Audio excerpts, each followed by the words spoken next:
los puntos de medicina interna y hoy quiero compartir con ustedes algunas retroalimentaciones ya programadas de algunos casos con la finalidad de avanzar un poquito más rápido. ¿Ok? Díganme si están de acuerdo con eso. ¿Les parece bien? Yo sé que siempre ocupamos el simulador, pero el simulador lo tienen disponible siempre y ahorita ya hay una presentación estructurada con algunas diapos específicas con mensajes claves para ustedes y además yo voy a tener el gusto de darles las clases de gastroenterología mañana martes de 6:30 a 8:30 y el jueves en el horario regular de nuestras masterclass de 6 a 8 de la noche. Entonces, yo voy a ser su profesor esta semana, entonces vamos a estar ahí apretando el acelerador, ¿ok? Yo sé que los favoritos son los pediatras, el doctor Carvajal y la doctora Irlanda Campos, difícil destetar a esa pareja de extraordinarios profesores y pediatras, pero bueno, vamos a hacer el intento de hacerlo lo mejor posible, ¿ok? Bueno, vamos a empezar con un primer caso clínico. Quiero que analicen este caso. Es un paciente de 66 años de edad que acude por una semana de hospitalización. Bueno, estuvo hospitalizado con disnea aguda y dolor torácico. Y aquí viene el dato. El paciente tenía un cuadro de colangitis asociado a un carcinoma pancreático. Está en tratamiento antibiótico con piptazo, heparina y oxigenoterapia. Y viene el dato de una TA de 120/80, cardíaca de 115 latidos por minuto, saturando el 92%, no tiene síndrome pleuropulmonar, no tiene edema en las extremidades, tiene una creatina de 2.5 con hemoglobina de 10.5, plaquetas de 75.000 y 180.000 al ingreso, una placa de tórax normal.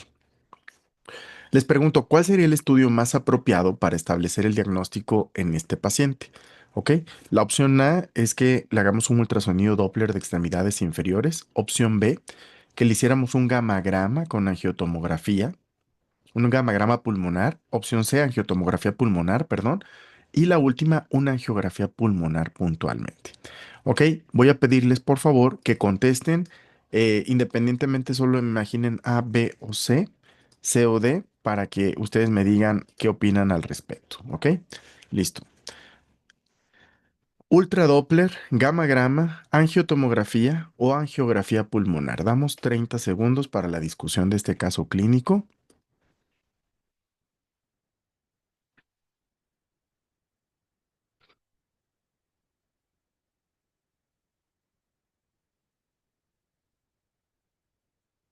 Muy bien, 5 segundos. Finalizamos la votación y pasamos a la siguiente pregunta. ¿Cuál sería el manejo más apropiado para este paciente? ¿Y una infusión de heparina, enoxaparina, dabigatran o un filtro de vena cava inferior? ¿Ok? Pueden contestar.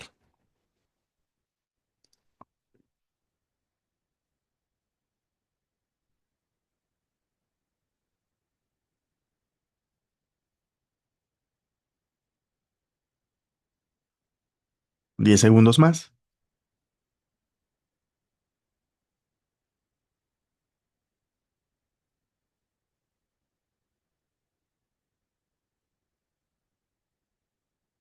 Ok, finalizamos votación y pasamos a la siguiente pregunta. Bueno, dos preguntas aquí. Vamos a analizar el caso y va un mensaje clave muy importante en relación a este escenario clínico. Vamos a hacerlo con orden y vamos a analizar. Es un paciente de 66 años que tiene un cáncer avanzado, ¿ok? Tiene una neoplasia maligna llamado carcinoma pancreático, eso es importante, pero también es importante que el paciente está ante un cuadro inflamatorio agudo. Tiene una colangitis actualmente, está en tratamiento antibiótico con piptazo, con heparina y oxigenoterapia, ¿ok? Entonces, ese es el contexto del paciente. ¿Quién es mi paciente? Es un paciente con carcinoma pancreático que tiene actualmente una colangitis, está en tratamiento antibiótico, está anticoagulado y además está con tratamiento con oxigenoterapia. Hasta ahí. Es la primera P del análisis de mi paciente. Después viene qué, cuánto tiempo de evolución tiene este cuadro. Es un cuadro agudo, subagudo, hiperagudo, crónico, y vean cómo en realidad te dicen, bueno, ahí la redacción tipo ENARM de que se encontraba hospitalizado y una semana después inicia con disnea aguda, ¿ok? Una semana de hospitalización, ya tenía una semana de hospitalización, esto es importante por el tema del patrón, pero el motivo por el cual lo empiezas a evaluar es por disnea aguda y por dolor torácico. ¿Ok? Entonces, hasta ahí ya tengo las 3 P. ¿Quién es mi paciente? ¿Cuánto tiempo de evolución tiene y por qué lo estoy evaluando? Entonces, paciente con cáncer activo, hospitalizado por colangitis en tratamiento antibiótico con heparina, que tiene una semana con disnea aguda y dolor torácico. Ustedes ya lo estructuraron. Ahora, vean los datos clave. Primero, es un paciente taquicárdico, tiene 115 latidos por minuto. Es un paciente que tiene más de 90 de frecuencia cardíaca. Y además es un paciente que no le integro nada a nivel cardiopulmonar. O sea, eso es bien importante. No hay síndrome pleuropulmonar. El paciente tiene un cuadro de disnea aguda con dolor torácico y un contexto alto riesgo para trombosis. Sin embargo, quiero que me digan qué les llama la atención de los laboratorios. Además de que no tiene síndrome pleuropulmonar, también tiene una placa de tórax normal. Entonces dices, ok, ¿por qué tiene dolor torácico? ¿Por qué tiene disnea aguda? Tiene una placa normal y tiene varias características importantes dentro de la bioquímica, los exámenes de laboratorio. Como bien mencionan, aquí me escribieron en privado, em, las plaquetas, la anemia y la creatinina, ¿ok? ¿Qué ven con con el comportamiento? Díganme en relación, porque la hemoglobina puede estar en 10,5 por múltiples causas, ¿cierto? Porque tiene inflamación, tienes anemia de inflamación, falla renal, eso definitivamente una creatinina de 2,5 no es nada normal, pero quiero que vean un dato muy importante. ¿Qué te dicen de las plaquetas al ingreso? Tenía un valor de 180,000, ¿ok? Un valor de ingreso de plaquetas de 180,000 y las plaquetas actuales están en 75,000. Hubo una reducción de más del 50% en las cifras de plaquetas. Y cuando ustedes tengan un cuadro clínico, un caso clínico de un paciente que tenga trombocitopenia y trombosis, es cierto, Humberto, que una de las posibilidades diagnósticas que tienes que considerar es CID, coagulación intravascular diseminada, y cáncer. O sea, CID puede estar asociado a cáncer. También puede ser el caso un síndrome hemolítico urémico, ¿ok? Porque tiene falla renal, porque tiene anemia, porque tiene trombocitopenia. Estoy súper orgulloso de ustedes porque ambas son diagnósticos diferenciales muy importantes, definitivamente. Síndrome hemolítico urémico, CID. Ahora, el comportamiento de las plaquetas. Si les dijera, cuando tengan un escenario de tromboembolia pulmonar, trombosis venosa profunda, asociado con una trombocitopenia que ocurre entre el día 5 y el día 10 después del inicio de heparina, lo que tienen que pensar es algo que se llama trombocitopenia inducida por heparina. Y ahorita les voy a mostrar una diapositiva, van a decir, doctor, está de locos este diagnóstico, pero académicamente lo tienen que tener en mente porque lo único que quiero que se lleven de mensaje es, paciente que tiene un cuadro de trombosis y trombocitopenia a la semana del inicio de heparina, piensen en HIT. Es lo que tienen que recordar. Trombocitopenia y trombosis a la semana del inicio de la heparina, piensen en trombosis asociada a trombocitopenia inducida por heparina. Entonces, evidentemente el mejor estudio, el estudio ideal en este escenario, si tiene falla renal, ¿cuál creen que sería? El ultradoppler sería útil si tengo datos que me hacen pensar en trombosis venosa profunda, ¿ok? Porque hago el diagnóstico de TBP con un paciente con clínica cardiopulmonar, entonces ese paciente sé que definitivamente tiene una tromboembolia pulmonar, ¿ok? La angiotomografía es la mejor opción, ¿ok? Sin embargo, si tiene falla renal, ¿cuál sería el mejor estudio? ¿Cuál sería el estudio ante un paciente con alergia al medio de contraste, ante un paciente con falla renal? Porque tanto la angiotomografía como la angiografía pulmonar requieren de material de contraste. Entonces, el gamagrama pulmonar en este escenario sería la mejor respuesta. Locos, ¿no? ¿Cuándo van a elegir un gamagrama pulmonar ante un paciente con sospecha de tromboembolia pulmonar, ante un paciente con deterioro?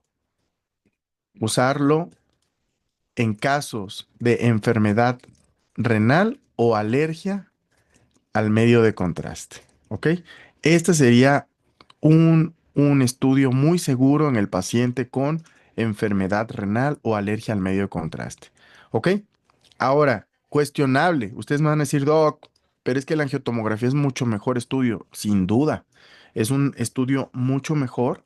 La angiografía es el estándar de oro, definitivamente, pero la angiotomografía es el estudio de elección en la mayoría de los casos. Estudio de elección en la mayoría de los casos de sospecha de TEP.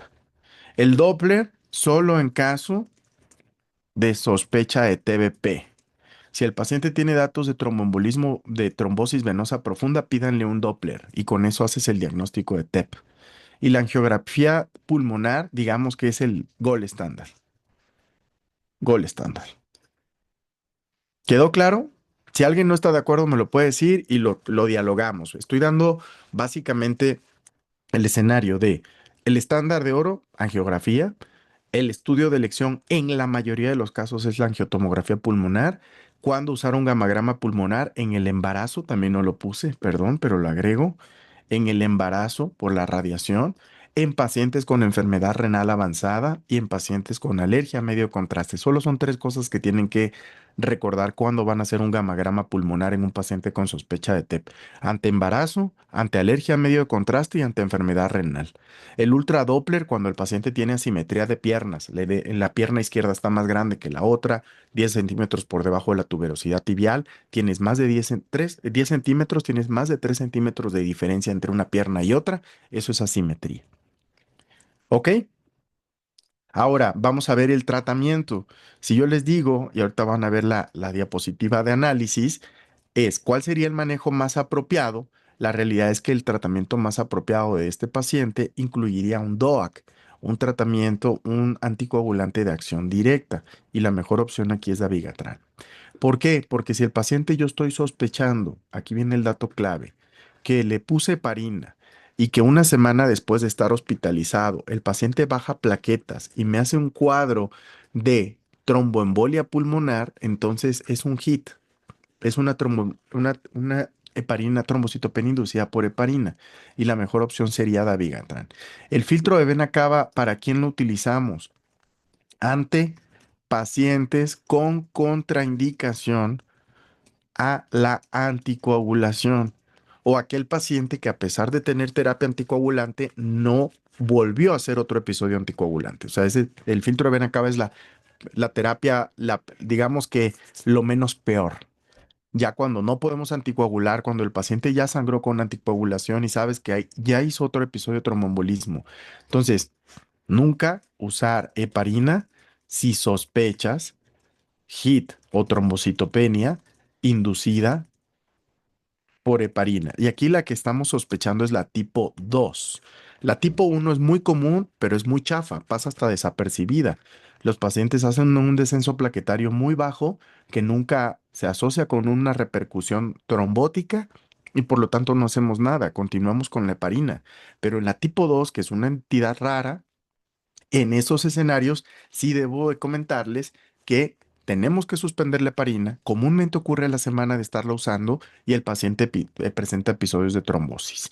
Idealmente no usar heparina de bajo peso por reacción cruzada con heparina no fraccionada.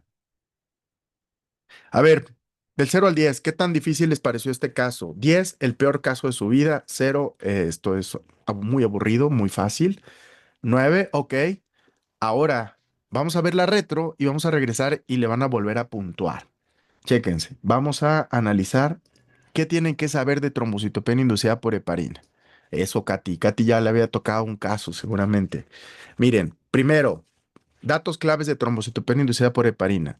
Cualquier paciente que haga trombocitopenia o trombosis durante un episodio de hospitalización entre el día 5 y 10 de la exposición con heparina, tanto no fraccionada como bajo peso molecular, piénsalo. Entonces, paciente que tenga trombocitopenia en el día 5 a 10 asociado a un evento trombótico, que no es necesario, pero sí es muy, entonces piensa en esta entidad, en trombocitopenia inducida por heparina. ¿Cuál es la escala pronóstica o cuál es la escala de riesgo? Se llama la escala de las 4 Ts. Ahorita les voy a poner una imagen con la que jamás se les va a volver a olvidar. Y el tratamiento definitivamente es quítale la heparina y ponle un anticoagulante total de manera alternativa. Apixaban, dabigatran, rivaroxaban, ¿ok?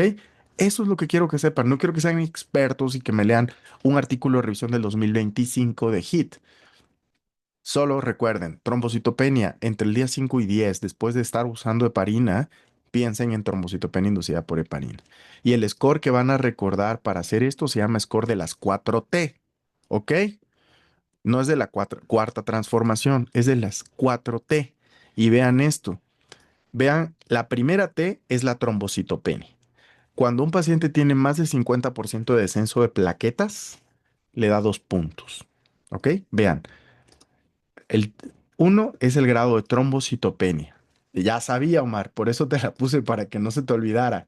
Es decir, sí, es cierto, pusieron hasta un caso ahí del. A ver, 2 puntos. Cuando tienes más del 50% de descenso de plaquetas con respecto a la basal. La paciente llegó con 180,000 y tenía 75,000, bajó más del 50%. ¿Cuándo ocurrió? Una semana después. Es el timing. Una semana después. Y la tercera es si el paciente tiene trombosis, una trombosis nueva, que en este caso fue una tromboembolia pulmonar, entonces tengo 6 puntos y por lo tanto eso me da una alta probabilidad de trombocitopenia inducida por heparina. ¿Ok? Y ante un paciente con alto riesgo de HIT, lo que tienes que hacer es quítale la heparina de manera inmediata e iníciale un tratamiento anticoagulante alternativo. Dabigatran, Fundaparinox, eh, un DOAC en general. ¿Quedó claro? Y aquí hay un anticuerpo. ¿Quién me dice eso? De hecho, ahí viene en el algoritmo, nada más que viene como un acrónimo. ¿Qué anticuerpos se asocian con esta entidad, con trombocitopenia inducida por heparina? ¿Alguien se lo sabe? Se llaman anticuerpos antifactor plaquetario 4. Anticuerpos antifactor plaquetario 4. Aquí está este ensayo con PF4, son anticuerpos contra el factor plaquetario 4. Entonces, cuando tú tienes estos anticuerpos positivos, entonces sospechas fuertemente en HIT. Tienes que confirmarlo con ensayos funcionales, pero para aquí no les pido mucho. Solo quiero que tengan en mente cuadro de trombosis a una semana de estar usando heparina, este efecto paradójico, al revés, le doy heparina para evitar una trombosis y se trombosa, pero hay plaquetas bajas que disminuyeron más del 50%, piensen en este escenario, porque el paciente se puede trombosar aún con la heparina, pero no necesariamente bajar plaquetas. Entonces, si te baja plaquetas, piensen en esta entidad. ¿Ok? Ahora sí, ¿les pareció? Sé que es un caso difícil, es un caso raro, pero para eso estamos aquí, para ver estos casos que no quiero que vayan a pasar definitivamente desapercibidos, ¿ok? ¿Les gustó la retro? ¿Qué pasó, Oscar? Ya. Bueno, está bien. Ok.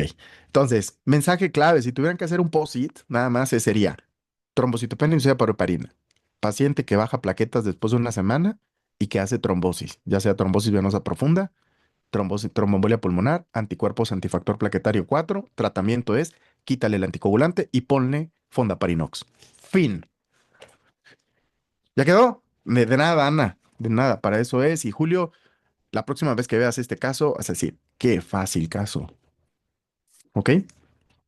Muy bien, vamos a pasar a otro escenario. Lo estoy haciendo así para ir un poquito más rápido. Yo sé que el simulador he estado haciendo los lunes previos a examen, simulación con nuestro simulador, pero lo que quiero es que ahorita avancemos un poquito más rápido porque queremos apretar ya el acelerador. ¿Ok? Muy bien, siguiente pregunta. Femenino de 48 años, ya para ir entrando al tema de gastro. Acude por malestar general, fiebre, antecedentes de cirrosis hepática, depresión e hipertensión. Toma propanolol, furo y espiro. TA de 38, bueno, temperatura de 38,5, cardíaca en 70, 120/80. Tiene bradilalia, ascitis a tensión y 2 cruces de edema en las piernas. Leucos de 9, creatinina de 1 y un examen general de orina normal. Te preguntan cuál sería la conducta más apropiada para este paciente. Hacerle una paracentesis, iniciarle albúmina intravenosa, realizar un ultrasonido abdominal o hacerle una tomografía de cráneo a este paciente. ¿Ok? Entonces, vamos a pasar a esta pregunta número 3. Pueden contestar.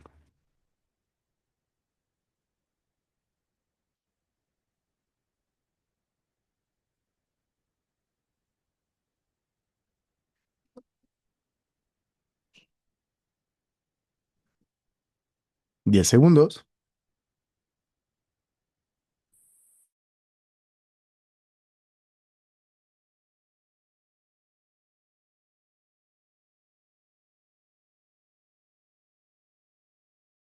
Muy bien. Siguiente pregunta. La paracentesis demuestra 600 leucos, neutrófilos en 50%, glucosa en 90, gram negativo. ¿Y cuál sería el tratamiento más apropiado? Te demuestran, te dicen, tiene un gram negativo. Fluco, acitromicina, cefo o laparotomía exploradora. ¿Ok? Lanzo la pregunta. Listo. Esto es para que también vean, hay casos que así puede pasar en el ENAM y ténganlo presente. Dices, no tengo ni la más remota idea de qué tiene este caso.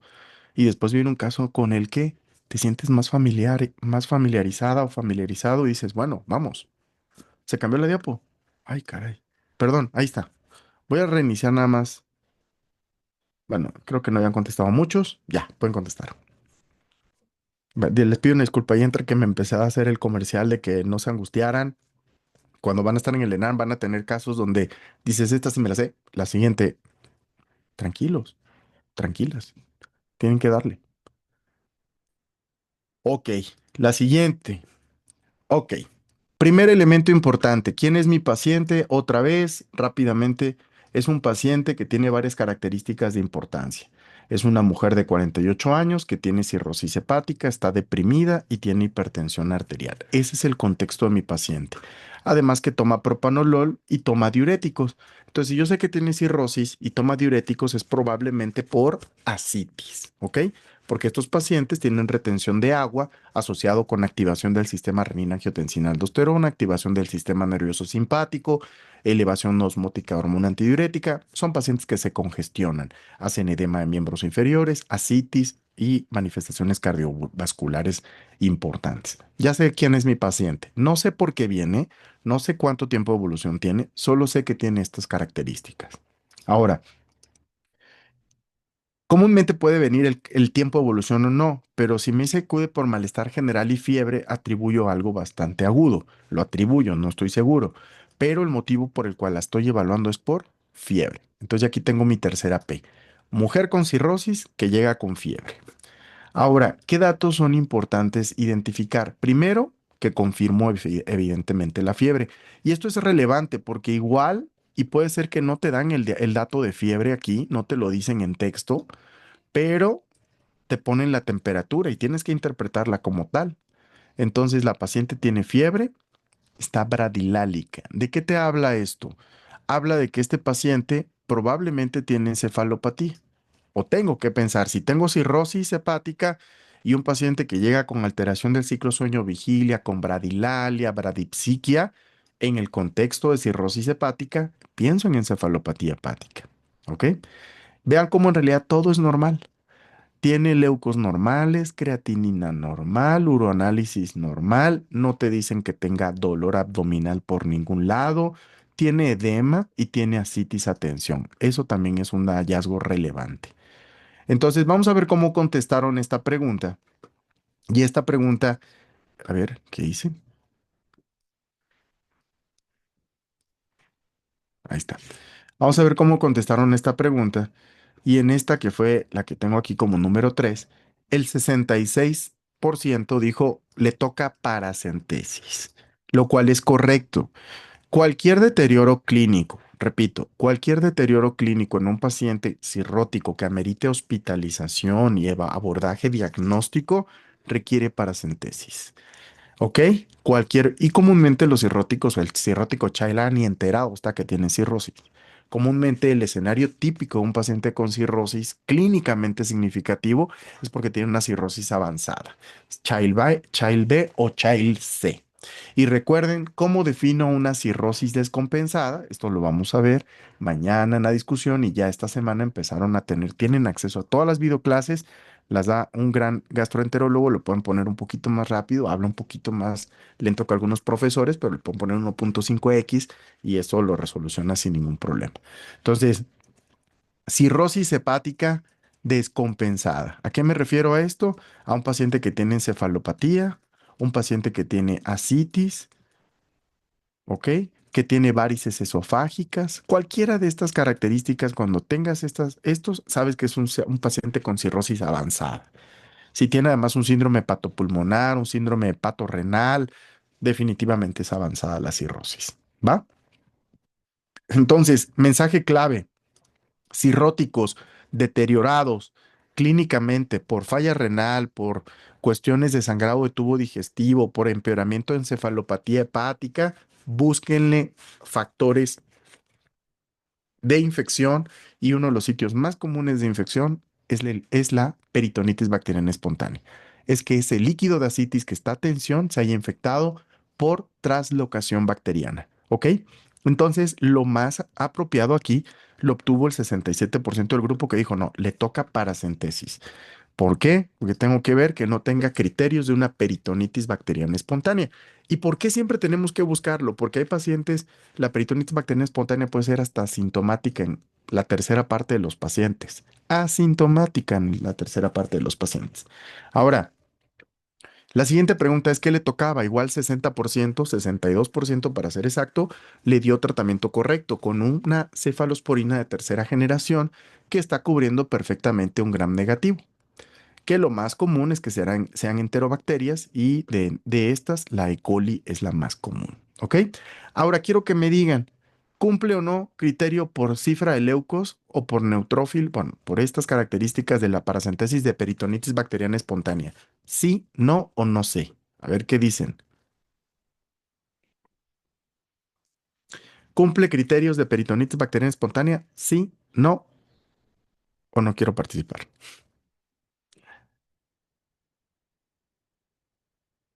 Sí, ¿por qué? ¿Cuánto es el criterio diagnóstico?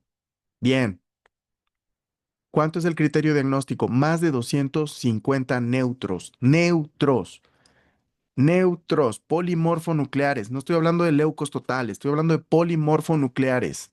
Entonces, aguas con eso. ¿Por qué? Porque aquí, ¿cuántos polimorfonucleares estoy estimando? 300. Porque tengo 600 leucos totales, de los cuales 50% son neutrófilos. Y al ser 50% neutrófilos, pues de 600, la mitad son 300 neutros. Hecho.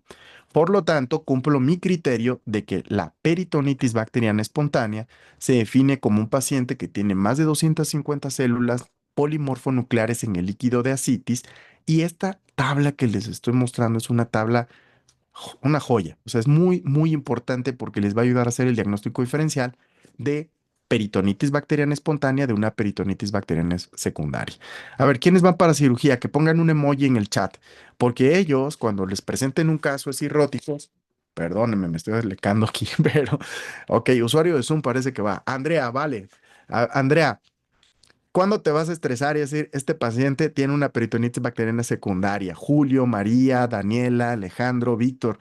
Bueno, pues lo van a pensar cuando el paciente tenga un aislamiento polimicrobiano, que esto no es tan temprano, pero si te dicen, oye, tiene varias bacterias y además tienes glucosa por debajo de 80, de 50 es el punto de corte más frecuente, DHL en ascitis mayor que la que tienes en suero, eso también te tiene que hacer pensar en algo secundario. Y si tienes aire libre subdiafragmático, definitivamente, ¿ok? Pero en la peritonitis bacteriana espontánea, el mecanismo de peritonitis es traslocación, no es perforación de la intestinal, es traslocación, ¿ok? Y comúnmente es una bacteria, en el 70-80% de las veces, 80% de las veces, la PBE es por una sola bacteria. Entonces, cuando te digan más de una, piensa en algo secundario. Cuando el paciente tenga glucosa baja en el líquido de ascitis y una DHL en líquido de ascitis más alta que la que tienes en sangre, en suero, piensa en algo secundario también. ¿Ok? ¿Quedó claro? Y el tratamiento es dos mensajes claves aquí. Uno, a este paciente le toca paracentesis sí o sí. Llegó con encefalopatía llamado bradilalia. Tiene ascitis a tensión. Le toca no solo la para evacuación, sino para diagnóstico. ¿Ok? Y aquí vienen unas preguntas muy interesantes. ¿A partir de cuánto se define una paracentesis de gran volumen? Esa es una definición muy clara. Paracentesis de gran volumen, más de 5 litros de extracción de líquido ascitis es una para de gran volumen. Ahora, ¿por qué es importante tener la denominación la nomenclatura?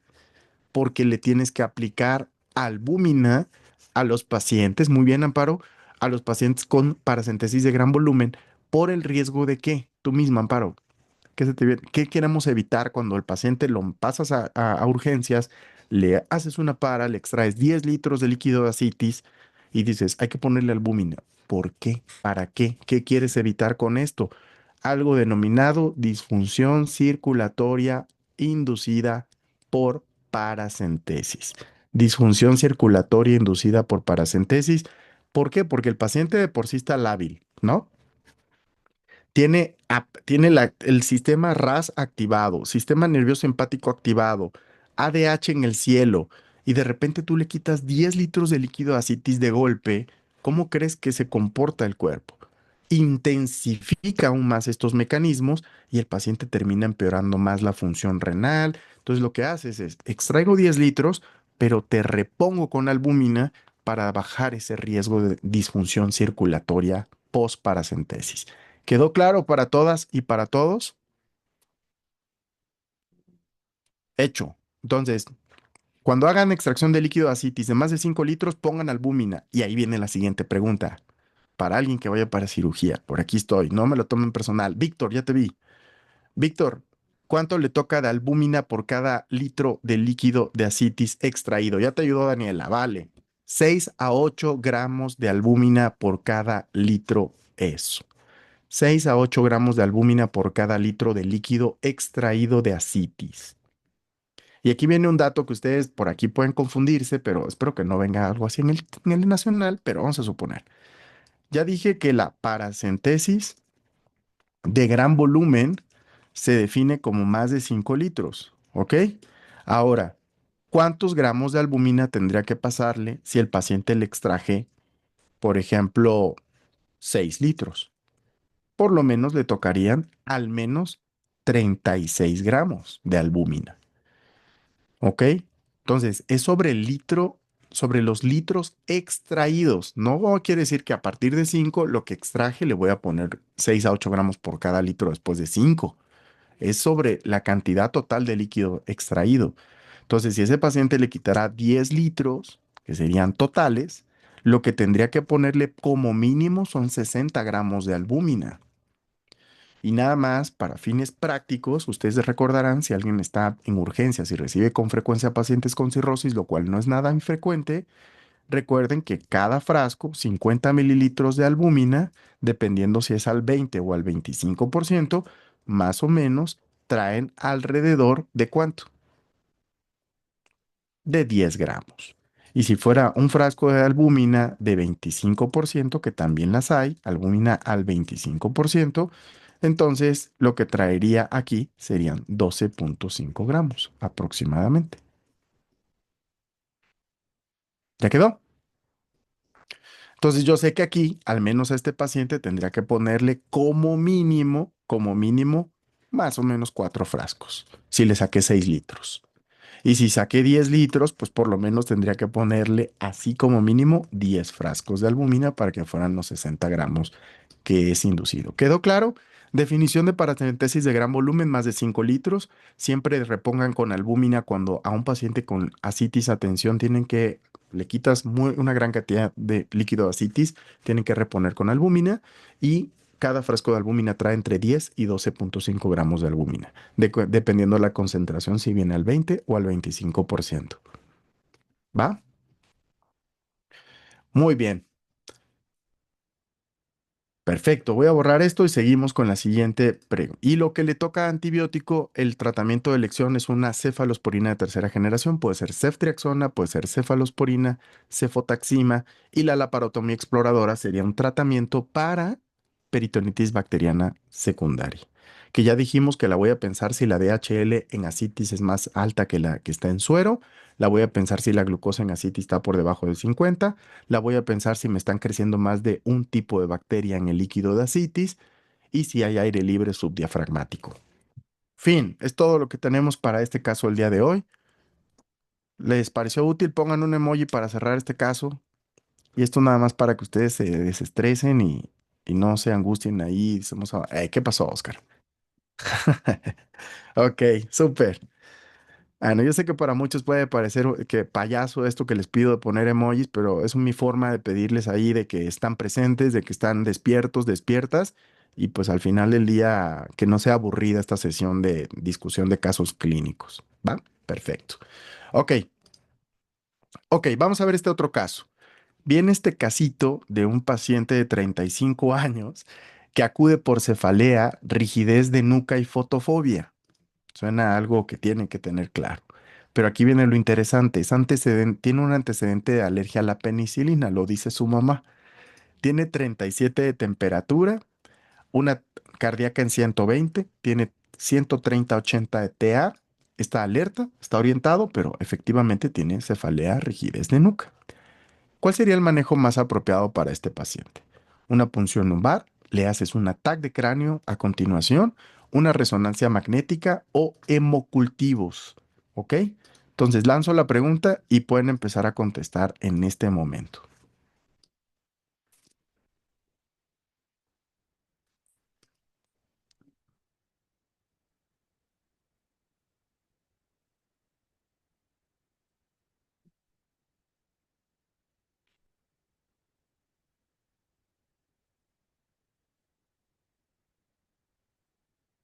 5 segundos.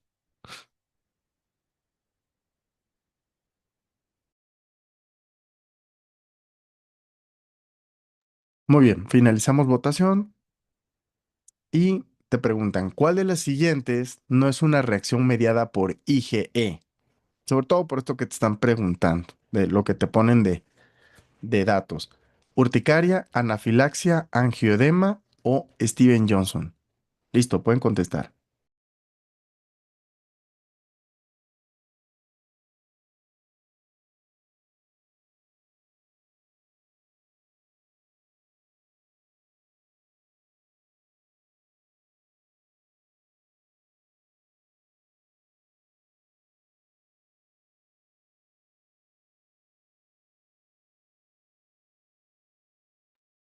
5 segundos. Finalizamos votación. ¿Ok? Pasamos a la siguiente. Le hicieron una punción lumbar y tiene líquido cefalorraquídeo con 500 leucos, neutrófilos en 95%, un gram con diplococos gram negativos y te preguntan cuál sería el tratamiento más apropiado. Moxi, Ceftria, Ampi o Rifampicina. ¿Ok? Es un casazo. Listo, pueden contestar.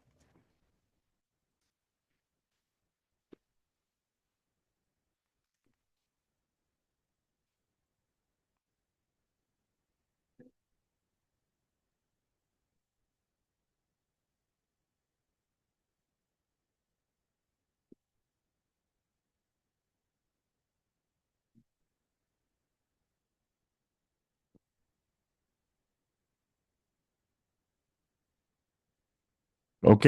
Vamos a finalizar la votación. ¿Ok? Muy bien. Entonces vamos a ver aquí algunos puntos importantes. Esta tabla que les estoy compartiendo aquí es algo que tienen que tener aquí al lado de su pared de estudio y tiene que ver cómo interpretas la punción lumbar de pacientes que le haces un análisis de líquido cefalorraquídeo. Vean, este es una tabla de diagnóstico diferencial. Tres elementos importantes que tienen que tener en mente cuando cuando les den un análisis de líquido cefalorraquídeo. Primero es la glucosa, ¿ok? Segundo son las proteínas. Y por último, la cuenta de glóbulos blancos. Tres elementos, leucos, proteínas y glucosa. Leucos, proteínas y glucosa. Ahora, cuando ustedes tengan un paciente, ¿cuál es el prototipo de una meningitis bacteriana así, franca, de libro? Paciente con glucosa sumamente baja, paciente con proteínas altas, definitivamente, más 100, 500 de proteínas, y cuenta leucocitaria sumamente alta.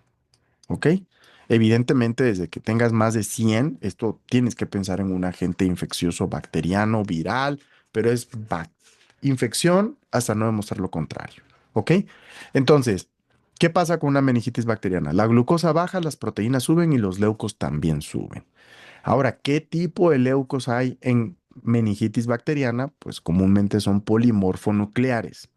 Y aquí vamos a repasar los valores normales de cada uno de estos tres elementos. Primer elemento, y aquí me gustaría hacerlo grande, voy a tratar de hacerlo aquí, dos terceras partes de la glucosa sérica. La glucosa en líquido cefalorraquídeo debe de ser dos terceras partes que la sérica. Es decir, que si yo tengo 100 de glucosa en suero con el dextroxtix, entonces al menos debería de tener 60 de glucosa en el líquido cefalorraquídeo. ¿Ok? Solo yo me río de mis chistes. Pero dos terceras partes. Al menos 60 si tiene 100. Ahora, si el paciente es diabético y trae 200 de glucosa en el glucosa capilar, pues lo menos que esperaría en líquidos cefalorraquídeos serían alrededor de 120, 130 más o menos de glucosa, que son esas dos terceras partes. Si el paciente tuviera menos de 120 con glucosa de 200, eso se llama hipoglucorraquia. Y esto tendría que hacerte pensar en la posibilidad de una meningitis bacteriana. ¿Ok? Entonces, dos terceras partes de la glucosa sérica. Ahora, las proteínas. ¿Cuánto es el valor normal? Comúnmente el valor de proteínas debe ser por debajo de 40 de proteínas en el líquido cefalorraquídeo, menos de 40. Y de leucos, menos de 10. Hay lugares que dicen 5, ¿ok? Menos de 5 leucos, pero más o menos para recordarlo fácil, dos terceras partes de glucosa de líquido cefalorraquídeo en suero, menos de 40 de proteínas y menos de 10 glóbulos blancos en el líquido cefalorraquídeo. Entonces, ¿qué va a pasar si yo fuera un paciente que tenga una meningitis bacteriana? Probablemente lo que tendría sería, vamos a poner un ejemplo, tendría 40 de glucosa en el líquido cefalorraquídeo, de los 100 que tengo en sangre, tendría 200 de proteínas probablemente y tendría 500 de glóbulos blancos en líquido cefalorraquídeo de predominio polimorfo nucleares. Esto de aquí sería el prototipo, digamos que el caso del libro de una meningitis bacteriana. ¿Ok? Meningitis bacteriana. Oye, pero ¿qué diferencias hay los virus? Bueno, ya vimos el módulo de neuro, pero vamos a tener el de infecto, que también voy a participar como profesor del curso regular, y vamos a hacer distinciones entre meningitis virales, meningitis bacterianas, meningitis tuberculosa y meningitis criptococócica. Ahorita quiero que se lleven a casa cuando pienso en una meningitis bacteriana, que esto puede ser preguntado en neuro o puede ser preguntado en infectología. ¿Ok? Bueno, ahora estos casos importantes. Cuando te digan diplococos gram positivos, lo que tienes que pensar es en Streptococcus pneumoniae, que es el agente más común para meningitis bacteriana. Si te dicen bacilos gram positivos, es listeria. Bacilos gram positivos es listeria y estos los van a pensar, bacilos gram positivos, en pacientes extremos de la vida, niños y adultos mayores. Niños y adultos mayores es el prototipo de pacientes que tienen infección por listeria y que el tratamiento que tienes que dejar se llama, perdónenme, pero hay un mosco que me está trayendo loco. Discúlpenme si les distraje, pero ya no lo aguanto. Ampicilina. Listeria monocitógenes, extremos de la vida, adultos mayores, niños, bacilos gram positivos, ampicilina. Paciente con datos de neuroinfección, rigidez de nuca, fiebre, malestar general y Kernick, Brudzinski como signos meningios, Le hago una PL, veo que tiene proteínas de 100, que tiene leucos de 100, que tiene glucosa en el suelo. Digo, esto es una meningitis bacteriana. Te dicen que en el gram tiene unos bacilos gram positivos y dices, esto es listeria y cuadra porque el paciente tiene 74 años. Por lo tanto, déjale Ceftriaxona para cubrir Streptococcus pneumoniae, déjale Banco para cubrir Streptococcus pneumoniae resistente, déjale Ampicilina para cubrir Listeria monocitógenes. ¿Ok? Pero nuestro paciente no tenía diplococos gram positivos que corresponderían a estreptococo, ni tenía bacilos gram positivos, tenía diplococos gram negativos. Y cuando tenemos diplococos gram negativos en un paciente de 35 años, ¿qué agente etiológico estoy obligado a considerar? ¿Quién dice? ¿Quién me escribe? Neisseria, extraordinario, definitivamente Neisseria. Y esta es la imagen que les muestro a continuación. Diplococos gram negativos, Neisseria meningitidis. ¿Ok? Neisseria meningitidis. Ahora, ¿cuál es el tratamiento de elección para infección por Neisseria meningitidis? Es una causa común también de meningitis bacteriana en adultos jóvenes. Lo ideal es cefalosporina, ceftriaxona, esa es una, definitivamente la cefalosporina, de elecciones Ceftria o puede ser cefotaxima, definitivamente, pero aquí había un dato muy interesante. El paciente te dijeron que su mamá le había dicho que tenía alergia a la penicilina, ¿ok? Alergia a la penicilina. Entonces, aquí viene una pregunta muy interesante. ¿Cuál es el riesgo de administrar ceftriaxona o una cefalosporina en el contexto de un paciente con alergia a la penicilina? ¿Qué dicen? También puede haber reacción cruzada, definitivamente, pero ahí ya, por ejemplo, Dani dijo un dato que ya empieza a hacer ruido para todos. Definitivamente la reactividad cruzada existe, pero es baja.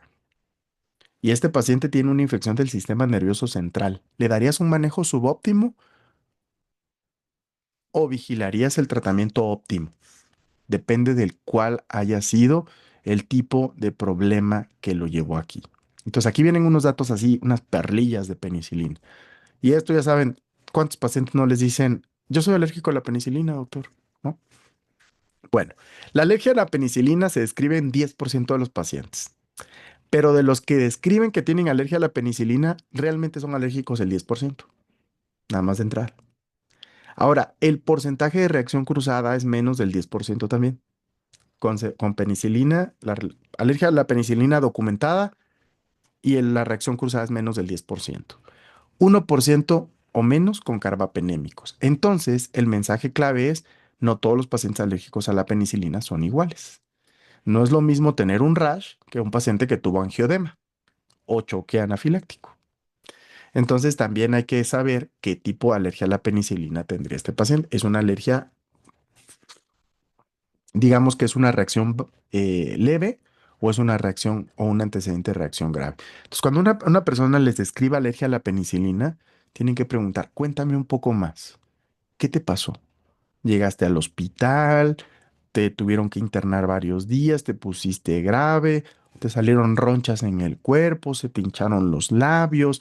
Cuéntame, ¿te costaba trabajo respirar? Porque de esa manera ustedes están estratificando la alergia a la penicilina, pero, pero, y lo están confirmando, porque la mayoría de los pacientes que dicen, es que mi mamá me dijo, y nunca sabes por qué.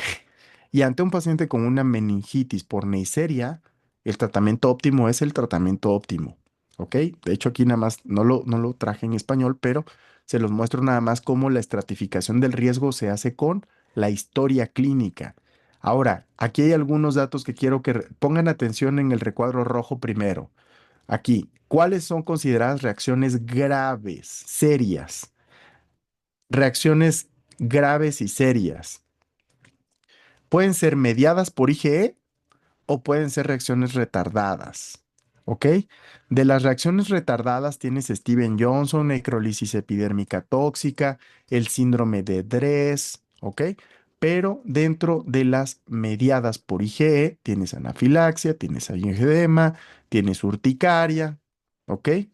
Entonces, si tú tienes antecedente de reacción grave a penicilina, no uses penicilina. No le busques, ¿ok? No le busques. Reacción grave a penicilina que estamos citando aquí, Steven Johnson, necrólisis epidérmica tóxica, una reacción grave farmacológica, no utilices penicilina. Pudieras hacer una prueba para reacciones cruzadas de cefalosporina y carbapenémicos, pero idealmente hay que evitarlas. Ahora, si el paciente tuvo un riesgo bajo por una reacción, tuvo un rash, una reacción histórica descrita en la infancia, fuego. Cefalosporinas de tercera y cuarta generación pudieras usarla. Y si no hay alergia, no hay antecedente de nada, nada de la alergia, entonces pues dale la penicilina, lo que le toca. ¿Va? Aquí matamos dos pájaros de un tiro. Datos claves en relación a la alergia a la penicilina. Dos, tratamiento de elección con cefalosporinas de tercera generación ante una meningitis en un adulto joven que siempre tiene que pensar Neisseria meningitidis. Lo van a pensar cuando son diplococo gram negativo. Y aquí lo interesante fue que hicimos combinaciones de dos cosas. Una neuroinfección por Neisseria, que dices, ¿qué onda? ¿Lo trato con Ceftria o no lo trato con Ceftria? ¿Ok? La conclusión es, si no hay historia de reacción grave y el paciente está ante un escenario muy complejo como una meningitis, suéltale lo que le toca. Y eso es ceftriaxona. Entonces, ¿cuál era el manejo más apropiado aquí? Veamos cómo contestaron. En esta pregunta, déjenme ver, creo que era la pregunta 5. Bueno, 70% dijo punción lumbar, sin dudarlo, doctor. Tiene rigidez de nuca, tiene fiebre, está joven, tiene cefalea, le toca punción lumbar. ¿Ok?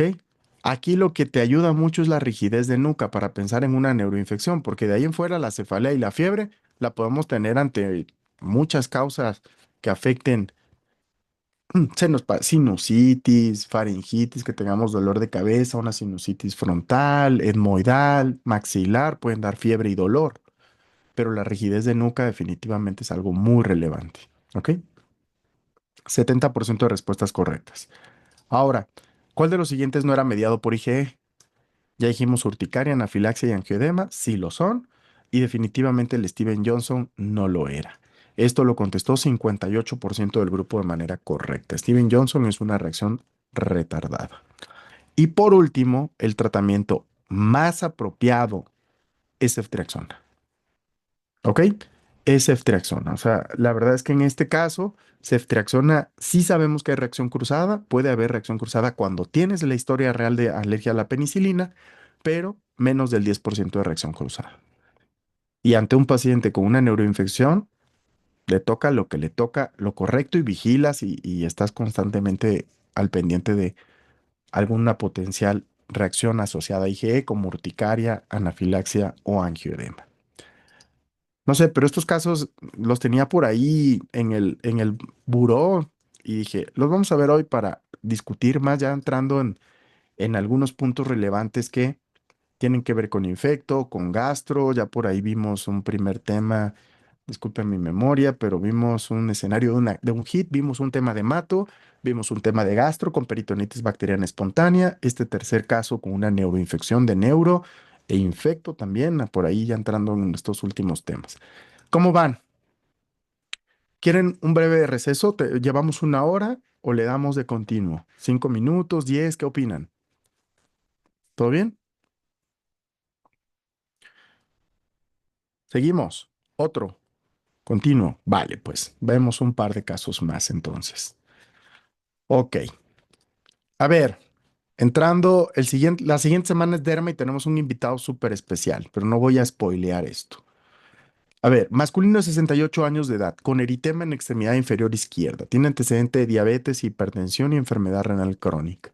En tratamiento con insulina, amlodipino, hidroclorotiazida y omeprazol. Ya con 39 de temperatura, 108 de cardíaca, 110/80 de temperatura de TA, satura 94% y tiene una en la extremidad inferior derecha, aquí vamos a ver un problema de descripción, tiene eritema de 5/5, dolor intenso a la palpación y esa imagen que ustedes están viendo. 16,000 leucos, 85% de neutrófilos, 124 de sodio, creatinina en 2,1, glucosa en 420 y una PCR en 25. ¿Cuál sería la conducta más apropiada a continuación? Uso de antibióticos y valoración por cirugía, ultrasonido Doppler de extremidades inferiores, un ultrasonido de tejidos blandos, ¿ok? Y por último, el inicio de antibióticos, ¿ok? Entonces, vamos a ver, pueden contestar.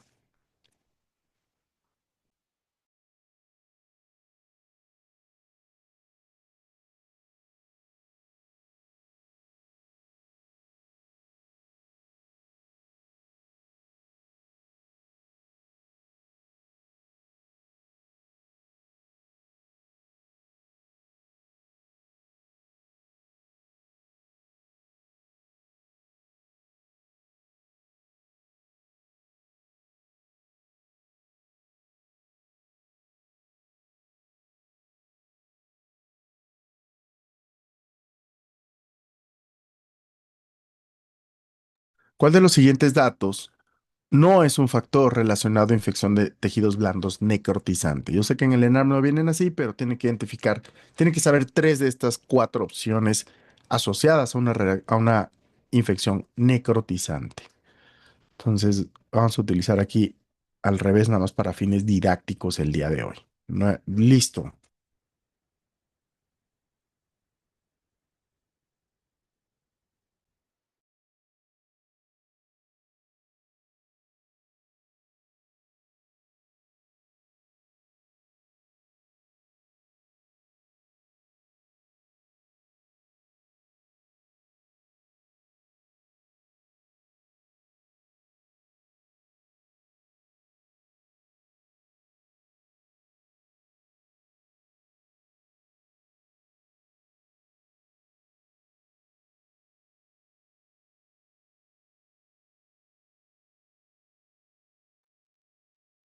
Ok, muy bien. Finalizamos esta pregunta, perdón. Y ahora una pregunta muy teórica.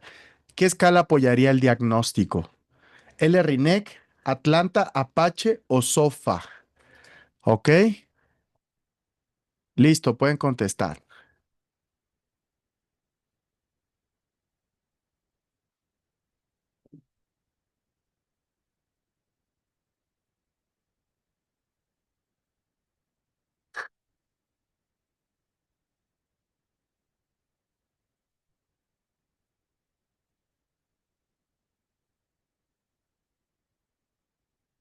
Ok, 5 segundos. Finalizamos votación y listo. Bueno, este paciente, vean esta imagen, quiero que la analicen con detalle. ¿Qué característica tiene en el dorso del pie?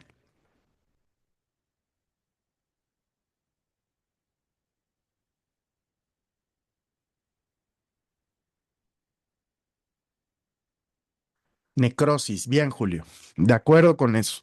O sea, este paciente tiene necrosis y por definición dices, bueno, un paciente que tiene necrosis en un contexto de factores de riesgo, definitivamente tiene que ponerle mucha atención. Estos pacientes pueden complejizarse de manera muy rápida, evolucionan rápidamente, ¿ok?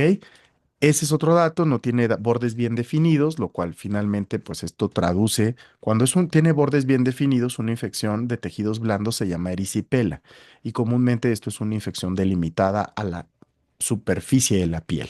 Entonces es una infección no grave. Pero cuando ustedes tengan lo que está en este recuadro azul que pongo aquí, que es dolor muy intenso, progresión rápida y toxicidad sistémica, este paciente vigílenlo inmediatamente en el contexto hospitalario. Un dolor muy intenso, desproporcionado a lo que tú ves. A veces no ves la necrosis de manera inicial, pero ves al paciente que tiene un dolor insoportable. Y dices, ¿qué le pasó? O sea, no te lo explicas. Y lo ves a las 2 horas y se ve más eritematoso y se ve negro, empieza a aumentar. Dices, y el paciente se taquicardiza, ya no tiene 90 de cardíaca, tiene 110 de cardíaca, tiene 118 de cardíaca, va subiendo, la presión arterial sistólica empieza a bajar. Le tomas exámenes de laboratorio de manera muy completa y ves hiponatremia, leucocitosis, PCR elevada. Tú dices, este paciente tiene una infección necrotizante hasta no mostrar lo contrario. Háblale a tu cirujano de confianza. Aquí vimos a varios, a Víctor, a Andrea.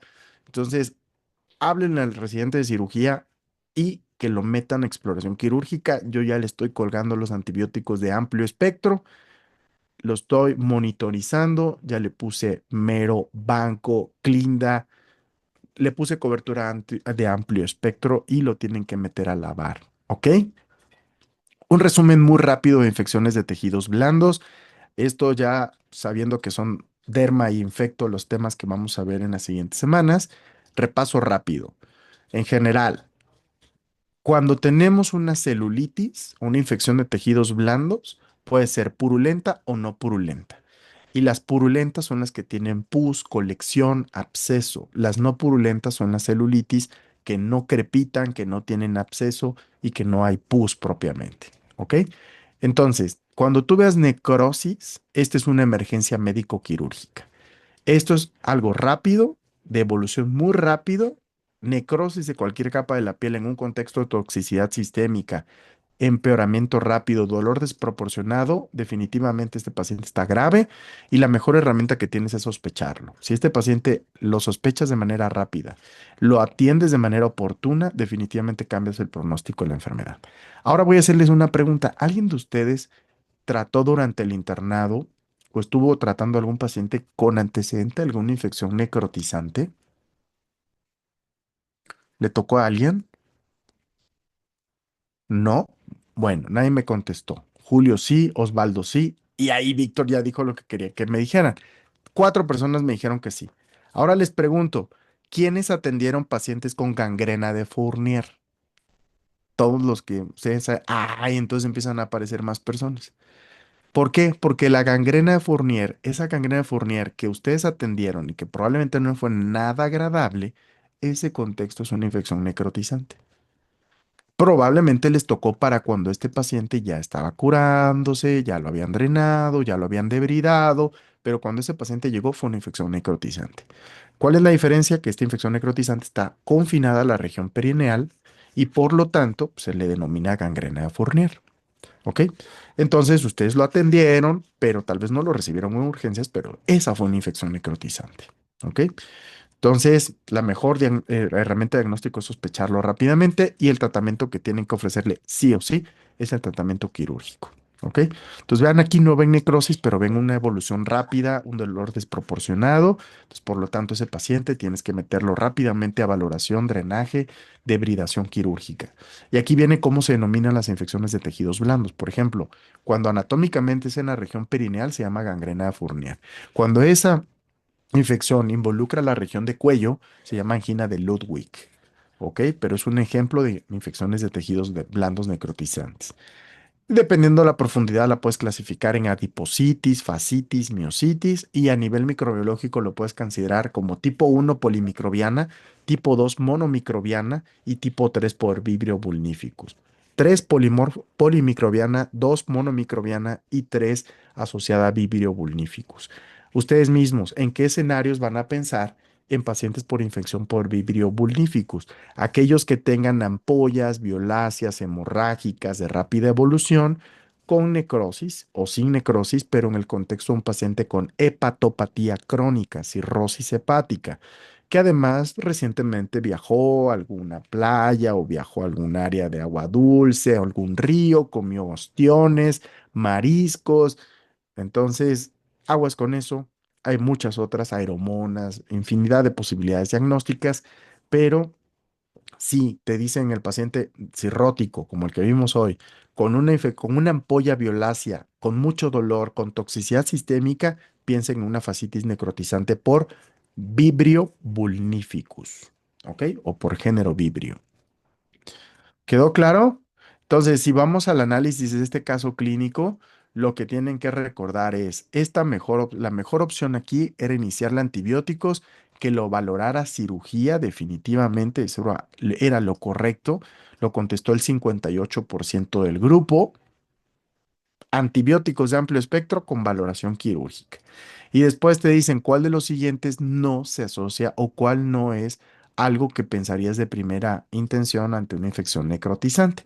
Y vean cómo en realidad estaba peleado entre el dolor desproporcionado, un 33% y el 40% absceso. La realidad es que el absceso puede ocurrir un absceso simple, lo único que requieres es drenarlo, pero si crepita, hay gas. Si el dolor es desproporcionado y tienes progresión rápida y necrosis, todos esos son datos que dices, hey, paciente grave, mételo a terapia, mételo a quirófano y pasémoslo a terapia de seguimiento, contrólale la glucosa, estabilízalo, etc. ¿Ok? Y aquí la escala que tienen que recordar para fascitis necrotizante se llama L-RINEC. Todos los demás, por ejemplo, Apache y SOFA, son para sepsis en términos generales. Son útiles para este paciente, sin duda lo son, pero no son escalas para fines de diagnóstico, son para fines pronósticos. Y la escala de Atlanta sirve para pancreatitis, ¿ok? Para pancreatitis. Escala de Atlanta, pancreatitis, SOFA para sepsis en general y L-RINEC es una herramienta, una escala diagnóstica. Si ustedes la buscan en internet y buscan L-RINEC score, les va a aparecer ahí todas estas variables que de hecho vienen aquí, que es los leucos, el sodio, la PCR, todos estos son partes de lo que evalúa el L-RINEC. Leucos altos, con PCR alta, con hiponatremia, con falla renal, que de hecho también este paciente tiene, con 2.1. Entonces, todo este paciente tendría un score muy alto para L-RINEC. Sodio bajo, falla renal, leucocitosis y elevación importante de la proteína C reactiva. ¿Ok? ¿Quedó claro? Muy bien, perfecto. Vamos a ver un par de casos clínicos más para ir avanzando. Ok.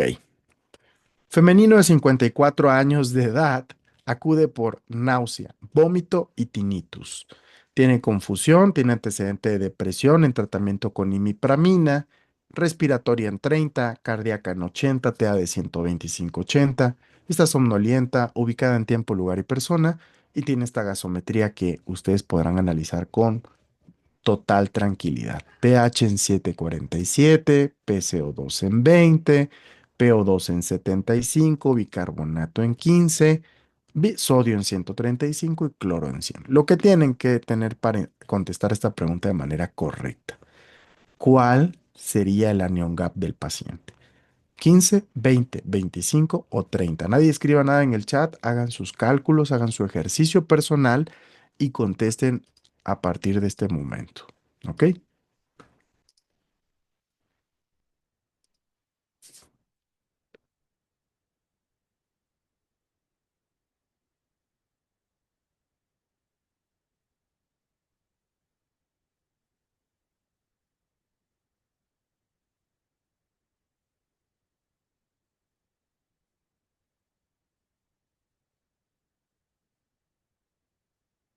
5 segundos.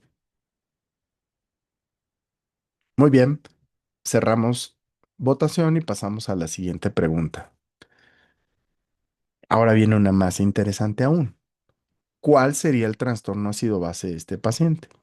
Terminen de verlo y ya implica muchas otras cosas. Acidosis metabólica de anión GABA aumentado con alcalosis respiratoria, acidosis de anión GAB normal con alcalosis respiratoria, alcalosis metabólica más acidosis respiratoria o alcalosis metabólica más alcalosis respiratoria. Ok, lanzo la pregunta.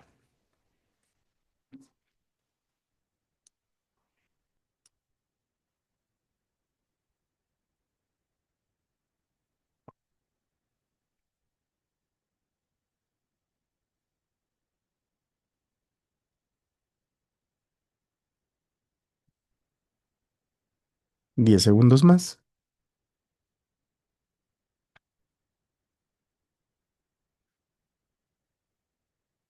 Muy bien, finalizamos votación con un 47% de respuestas correctas. Por último, ¿cuál sería el diagnóstico más probable? Sobredosis de antidepresivo tricíclico, sobredosis de anticolinérgico, intoxicación por salicilatos o un síndrome serotoninérgico. Déjeme lanzar la última pregunta.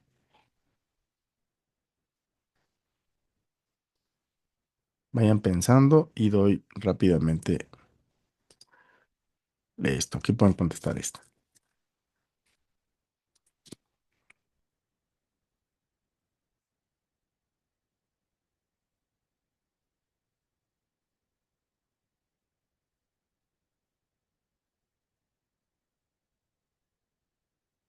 10 segundos.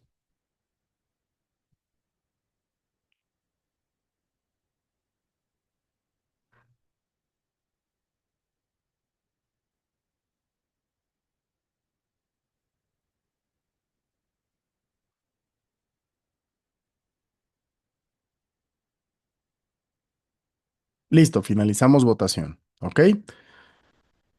Ok, vamos a analizar este caso y después vamos a regresar a hacer la retroalimentación. ¿Ok? Bueno, vean este escenario rápido. Este es un algoritmo para tratar de consolidar. A ver, antes de esto, dígame a quién le cuesta trabajo analizar gasometrías. Ok, Andrea le cuesta, Oscar, Daniela, Omar, Diana, Mariel, Karen, Larisa. Bien. ¿Por qué pregunto esto? Para que ustedes no se sientan solas ni solos. O sea, esto es algo relativamente, muchas veces no es bien explicado durante el pregrado y también súmale que no es mi tema favorito, pues tenemos esta combinación, ¿no? Y aquí es donde mi labor y la labor de los profesores de Narmain es tratar de hacerlo lo más sencillo posible y que quede totalmente claro para ustedes, ¿ok? Y esa es nuestra labor. El otro día, no sé, les cuento una anécdota. Con todo esto del conflicto que ha estado viendo entre Irán e Israel, me puse a ver un tema de un historiador. Yo dije, voy a ver, vi el título, me causó mucha... dije, lo voy a ver. 5 minutos. Acabé viéndolo una hora. El tipo era extraordinario. O sea, ¿por qué? O sea, tenía una forma de explicar la historia y habló todo el conflicto y todo esto que dices, caray, o sea, me quedé, o sea, ahí pendiente. Entonces, es lo que uno aspira a hacer el día de mañana como profesor de medicina. Es decir, a ver, ¿cómo lo explico de tal manera que sea fácil para ellos y que ustedes disfruten de este proceso de aprendizaje? Entonces, sabiendo esto, voy a hacer el análisis de de la manera más fácil posible, desde mi perspectiva. Lo primero y más importante es vean el pH. Primer elemento importante, vean el pH. pH francamente bajo, acidemia, pH francamente alto, alcalemia. Empezamos por lo más simple. pH por debajo de 7,35, acidosis, pH por arriba de 7,45, alcalosis. Recuerden que en esencia la acidemia y la alcalemia es la modificación del pH. El proceso que te llevó a modificar el pH es lo que se llama acidosis o alcalosis, siendo muy estrictos. Entonces, para fines de no complejizarlo más, aquí vamos a dejarlo como acidosis o alcalosis hasta aquí. Entonces, lo más importante es, si yo veo un pH bajo y una PCO2 muy alta, vean este punto. Veo primero esto y me doy cuenta que el paciente tiene menos de 7,35 de pH. Voy a ver el dióxido de carbono y si el dióxido de carbono está por arriba de 40, fin, este paciente tiene una acidosis respiratoria.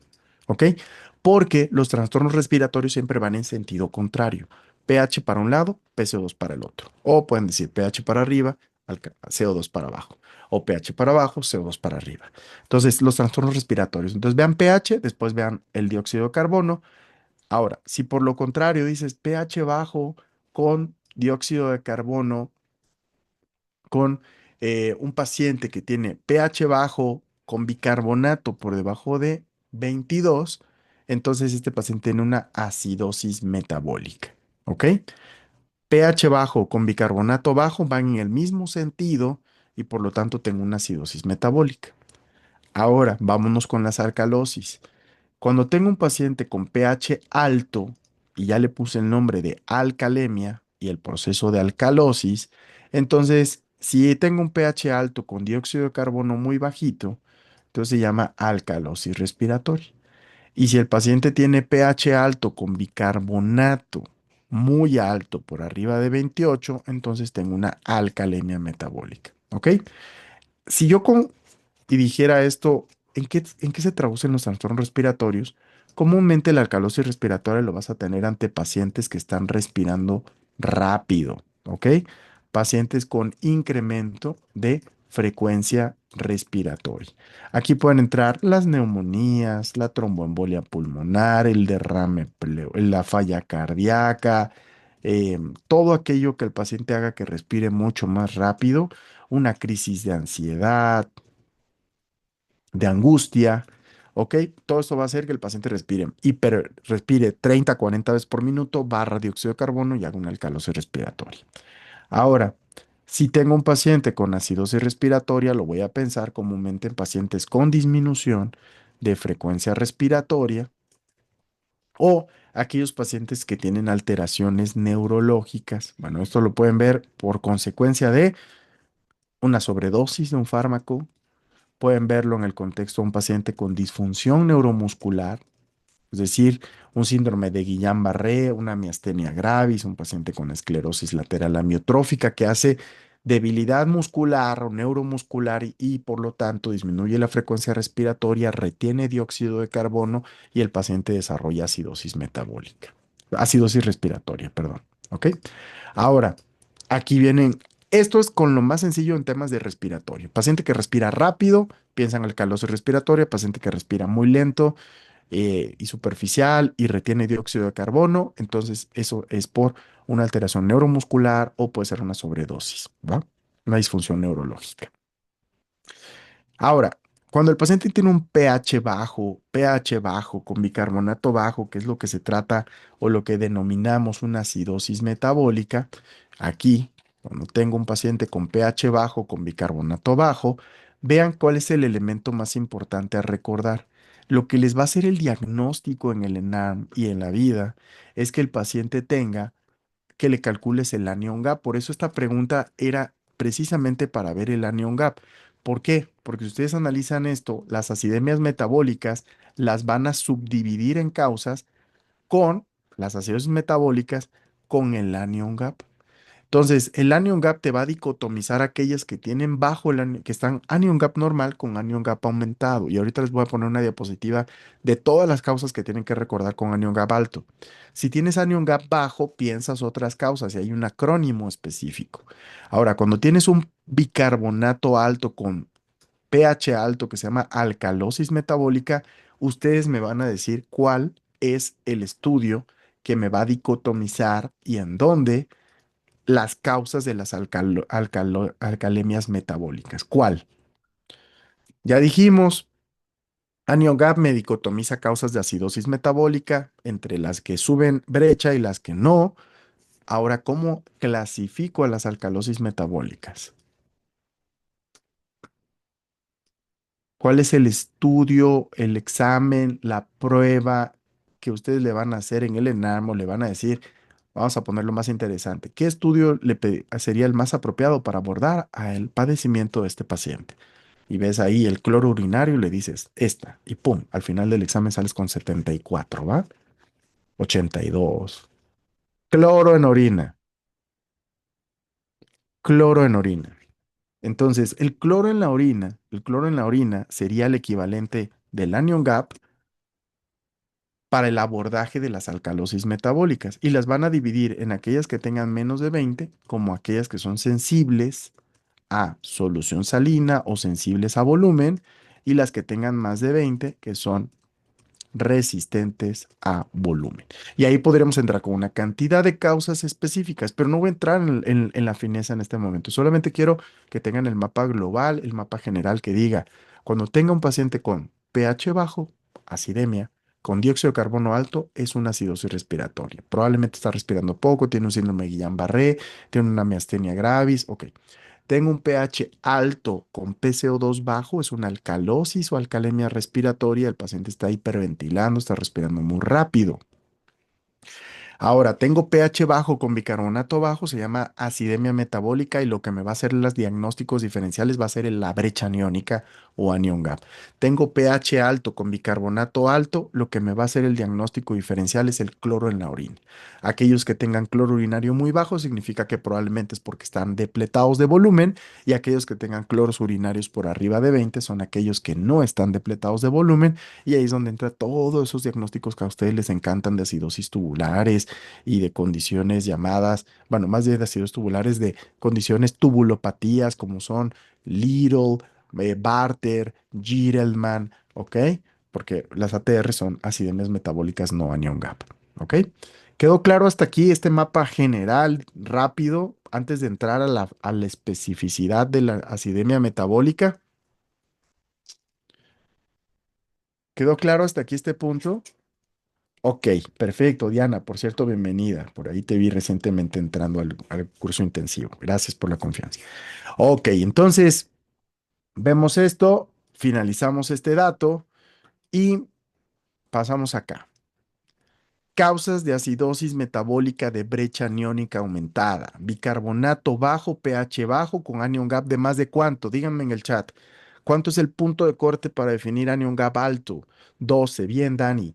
Entonces, Goldmark. Esta es mi mnemotecnia favorita, fácil de recordar. Goldmark, G de glicoles, intoxicación por etilenglicol, propilenglicol o de oxoprolina, que es un metabolito de paracetamol o de ácido piroglutámico, L de lactato, D lactato, que esto ocurre en síndrome de intestino corto, aspirina, falla renal y cetoacidosis.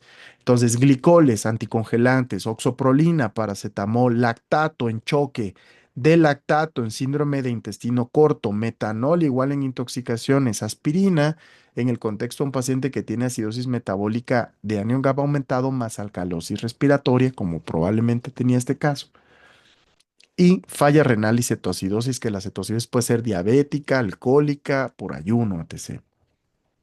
¿Ok? Entonces aquí, paracetamol, el L-lactato, piénsenlo en choque o en metformina, que sería lo más común, el D-lactato en síndrome de intestino corto, la aspirina cuando el paciente además de tener acidosis metabólica de anion gap alto, tenga además más alcalosis respiratoria, la cetoacidosis en el paciente que tenga hiperglucemia, que tenga acidemia metabólica y que tenga brecha aniónica alta. ¿Cuánto? Más de 12.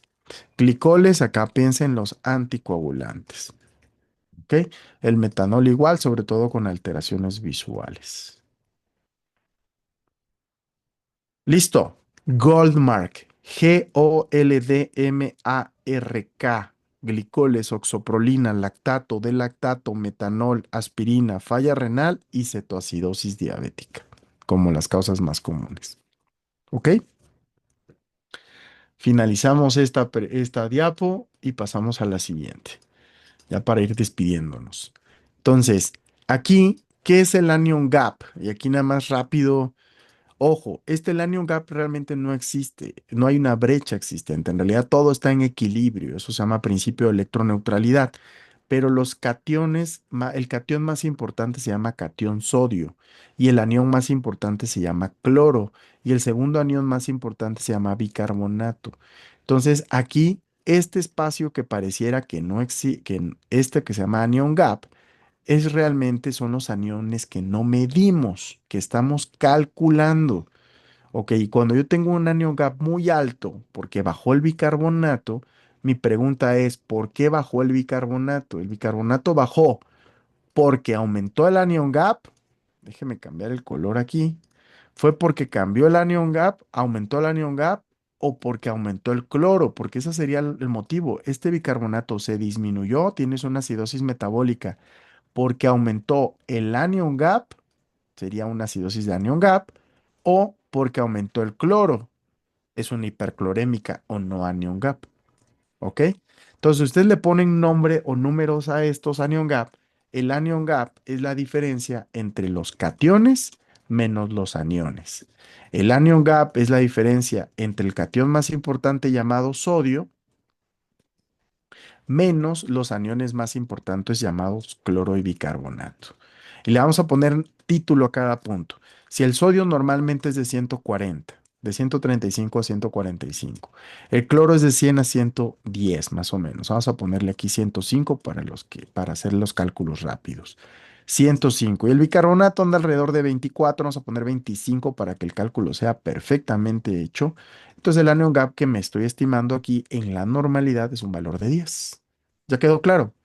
Los valores serían estos. Tengo 140 de sodio, 105 de cloro y tendría y bicarbonato por acá de cuánto? De 25. Entonces ya tiene sentido que sumo 105 con 25 me dan 130. A 140 le resto 130, que son los aniones más importantes, y por lo tanto estimo que aquí tengo un anion gap de 10. Si el anion gap está muy alto, significa que hay algún anión, alguno, que no estoy midiendo. Y esos aniones pueden ser glicoles, puede ser oxoprolina, puede ser lactato, puede ser de lactato, puede ser metanol, puede ser aspirina, puede ser falla renal, pueden ser cetoácidos. ¿Quedó claro?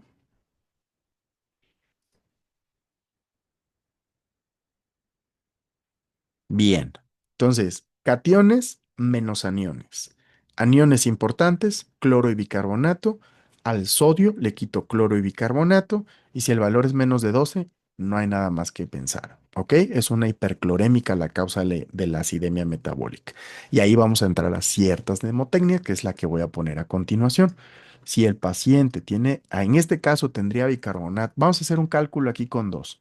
Miren, ay, ¿qué hice? Ahí está. Vamos a poner un escenario. Paciente que se llama Juan, ¿ok?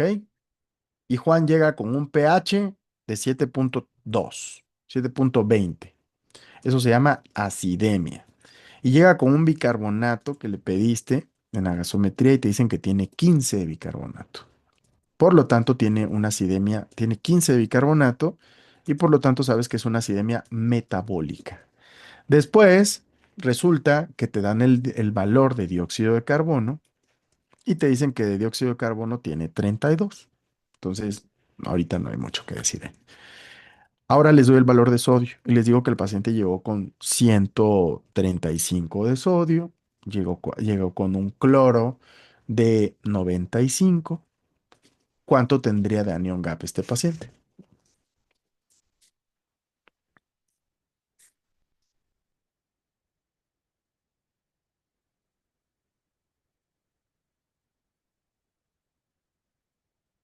Muy bien. Digo, le quito al sodio la suma del cloro y el bicarbonato, y entonces vamos a poner aquí 135 menos la suma del cloro, que es 95 más 15. Por lo tanto, esto lo que me sale es que 135 menos 110. Y el anion gap de este paciente es 25. Entonces, esto lo que me está traduciendo aquí, esto, es que aquí tengo un anion gap muy alto y por lo tanto tengo que buscar alguna de estas potenciales causas. ¿Ok? ¿Ya? Ahora, si yo ahorita quitara y le dijera que ahora no viene Juan, sino viene Pedro, ¿ok? Y Pedro llega muy grave igual, pues llega con 7.30 de pH, con un bicarbonato que no es normal, que está en 18, ¿ok? Llega con un sodio en 130, igual para que sea fácil de calcular, ya con un cloro de 110, ¿ok? ¿Cuánto tendría de anion gap?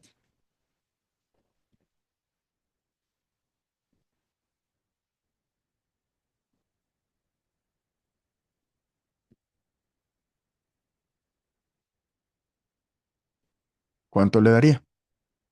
2. ¿Ok? Entonces tendría este paciente lo que está haciendo es una acidosis metabólica porque efectivamente tiene pH bajo con bicarbonato bajo, tiene una acidosis metabólica, pero es a expensas de cloro. Tiene un cloro muy alto, es hiperclorémico y por eso el bicarbonato está disminuido. Pero no es por el anion gap, el mecanismo no es ninguna de estas causas que está en esta diapositiva. Y cuando tengo una acidosis metabólica de brecha aniónica normal, mis posibilidades son, no hay muchas. O es que el paciente tiene hipercloremia porque le pasaste solución salina industrialmente en el paciente en urgencias, le pasaron 4 o 6 litros de bienvenida con salina al 0.9. o tiene una acidosis tubular renal o el paciente tiene diarrea. Aquí están la mayoría de las causas. Las causas de fístula, derivación uretral, esos son rarísimas, al final te lo tendrían que decir en el caso, pero la ATR, la diarrea y la administración de salina a dosis industriales son las causas más comunes de acidosis metabólicas hiperclorémicas o no anion GAP. ¿Ok? Ahora sí, piensen siempre en intoxicación por salicilatos. Aquí ya me quedo con esta última, el mensaje clave ya para casi despedirnos. Acidosis metabólica con anion GAP aumentado, que tenga alcalosis respiratoria en un paciente con dolor crónico, con consumo de medicamentos, sin vive sola, con tinnitus, con náusea, con vómito, piensen en intoxicación por salicilatos, que está justo aquí, aspirin. ¿Ok? Intoxicación. Cuando tengan acidosis metabólica de anion GABA aumentado con alcalosis respiratoria, por lo tanto, piensen intoxicación por salicilatos. ¿Ok? Tratamiento de soporte, quítale los salicilatos. Podemos dar terapia alcalina con bicarbonato, pero no es algo, es una cuestión que requiere estar en el área de terapia intensiva. Ahora vamos a analizar ya por último las preguntas y entonces, pues ya suena muy fácil, ¿no? Ahora veamos cómo contestaron estas preguntas cuando analizamos esto. Y dices, votación. Esta primer pregunta nos dijeron el 47% del grupo, aquí está, dijo que tenía 15 de anion gap. ¿Ok? Ahora vamos a hacerlo muy rápido. Al cation sodio, ¿dónde está el cation sodio? Aquí está, 135. Le voy a quitar los aniones cloro y bicarbonato. Tengo 100 de cloro, bicarbonato en 15 y por lo tanto 135 menos 115 me da un anion gap de 20. Creo que no era esta pregunta, es que como no le puse los títulos. A ver. No, era esta, la pregunta número 11. 65% llegó al diagnóstico que tenía anion gap de 20. ¿Ok? Entonces, dos terceras partes del grupo conectado el día de hoy dijo correctamente que tenía 20 de anion gap. ¿Ok? 135 menos 115 me da 20 de anion gap, que era la respuesta número B, la respuesta letra B. Después, ahora sí, la pregunta número 12. ¿Qué tiene? El 47% del grupo dijo, este paciente tiene una acidosis metabólica de anion GAP aumentada con alcalosis respiratoria. ¿Cómo llego a esta conclusión? Calculando el dióxido de carbono esperado. Ahora, hay una forma muy sencilla que por favor la hagan lo menos que puedan, pero que a ustedes, bueno, yo creo que a la mayoría nos gustan las cosas sencillas. Los internistas comúnmente las complejizamos, pero aquí lo que voy a comentarles es, si tú quieres saber rápidamente, así de dedazo, de volada, cuánto tienes que tener de dióxido de carbono, lo único que tienes que hacer de manera rápida es a este bicarbonato súmale 15. Y si 15 más 15 dan 30 y tienes 20 de PCO2, pues está muy bajo por debajo del valor. Entonces, está muy por debajo, está casi 10 por debajo del valor. Otro valor es que digas, oye, chécate las últimas dos cifras del dióxido de carbono, del pH, y ya con eso sabes cuánto debería tener de PCO2 esperada. O puedes hacer lo que le sería la vía más, digamos que la completa. Digo, hay otras ecuaciones para calcularlo, pero la fórmula de qué. ¿Alguien recuerda el nombre de la fórmula que te ayuda a calcular el dióxido de carbono? Winter, bien, Amparo. Entonces, básicamente hay una forma muy sencilla. A mí me gusta hacerlo así y les doy ese tip. La fórmula de Winter dice pH, o sea, el PCO2 esperado de un paciente es bicarbonato por 1.5 más 8. ¿Ok? Y ese resultado va a estar más menos 2. A mí esto de la multiplicación no me termina, o sea, lo hago más rápido. Digo, bicarbonato más la mitad de lo que tenga de bicarbonato. Entonces, si son 15 más la mitad que serían 7,5. Si fueran 20 serían 20 más 10. Si fueran 10 10 más 5. Si fueran 12 12 más 6. Si fueran 14 14 más 7. ¿Por qué? Porque sería lo mismo que multiplicar por 1.5. Entonces, 15 por la 1.5 dices, híjole, ¿cuánto será 15 por 1.5? Bueno, 15 más 7 5. 22,5. 22,5 más 8. Este paciente, si yo dijera, ok, ¿cuánto tenía de peso? Vamos a hacerlo puntual. Tiene 15 por 1.5, esto sería 22.5 más 8. Por lo tanto, la PCO2 esperada de este paciente debería ser 30.5. Y el valor debe estar entre 28.5 a 32.5. Si este paciente tuviera por debajo de 28.5, como es el caso, entonces tiene una alcalosis respiratoria agregada. Y si tiene más de 32.5, entonces tiene una acidosis respiratoria agregada. ¿Quedó claro? Entonces vean aquí cómo tiene PCO2 de 20 y al tener un dióxido de carbono de PCO2 de 20, pues entonces tiene menos de lo que debería de tener y por lo tanto tengo una alcalosis respiratoria más la acidemia metabólica. Aquí le vamos a poner colorcitos y todo. Le voy a poner pH. Y usted, oiga, doc, pero tiene pH en 747, sí, pero tiene bicarbonato, tiene anión GAP en 20. Y al tener anión GAP en 20, tiene una acidosis metabólica de anión GAP, siempre. Cuando tengan una, de hecho, algunos textos dicen, si tienes un anión GAP de más de 18, hay una acidosis metabólica presente en ese paciente. Si tienes más de 18 o 20 de anión GAP, ese paciente tiene dentro de la causa una acidemia metabólica de brecha aniónica aumentada. Pero ¿por qué el pH no está muy hacia abajo?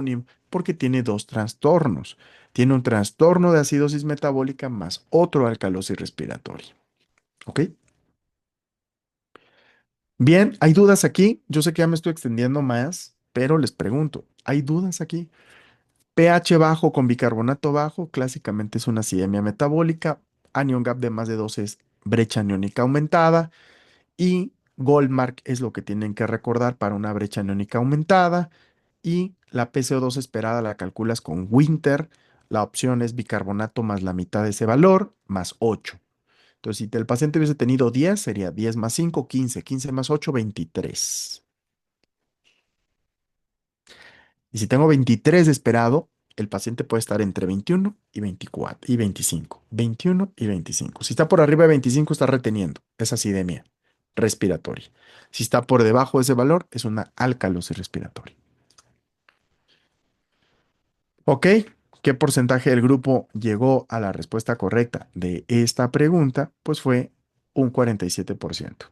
Y por último, viene cuál sería el diagnóstico. Si tengo una acidemia metabólica de brecha neónica aumentada con alcalosis respiratoria, entonces pues ya queda más claro que este paciente lo que tiene es una intoxicación por salicilatos y aquí dices, oiga, doc, pero es que toma imipramina. Pues sí, pues es el antecedente, el tratamiento con imipramina.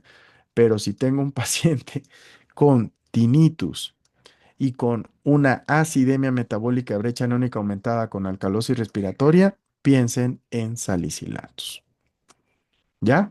Que es una de las causas de la mnemotecnia de Goldmark. ¿Hecho? Ya estos casos los vamos a ver después, ¿ok? Doctores, ¿qué les pareció la sesión del día de hoy? Pónganme un emoji si todavía están presentes y no se han dormido. Si hay algo, voy a hacerle algunas, voy a hacer, creo que había hecho unas de repaso aquí rapidísimo. Ok. Entonces, aquí rápido.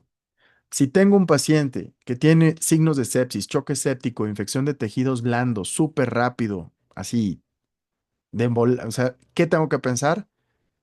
Tengo que pensar en infección de tejidos blandos necrotizante. Paciente con dolor desproporcionado, paciente que tenga necrosis, paciente que tenga una rápida evolución, toxicidad sistémica, piensen en fascitis necrotizante. Vimos que pueden ser por clasificación anatómica, Fournier, angina de Ludwig, microbiológicas pueden ser polimicrobianas, monomicrobianas y asociadas a Vibrio vulnificus, clase 1, 2 y 3 respectivamente, clase 1 polimicrobiana, clase 2 monomicrobiana, clase 3 Vibrio vulnificus. ¿Ok?